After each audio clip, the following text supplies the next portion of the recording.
po. Medyo natin ng konti. Ano ba yung tinitinda mo na eh?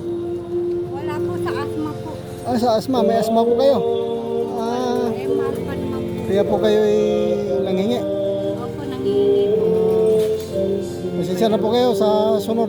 Babalikan ko kayo pag may money na tayo. Bibigyan ko kayo, ha? Salamat. Sige po.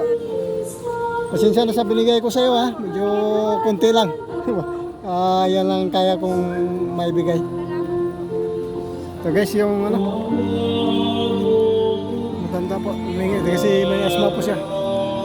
Ito po guys, yung ano, baba ng, di ba, dito talaga nagsisimba guys. Kaya buhat doon sa ano guys, sa ibabaw. Hindi po kasya. Kaya napakarami po ang tao.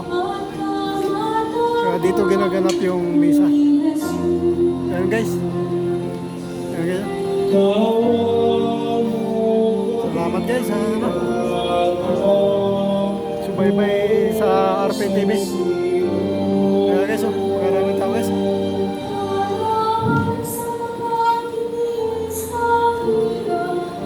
And dito guys, ano pa papalista kung gustong umpisal o kasal o binyag.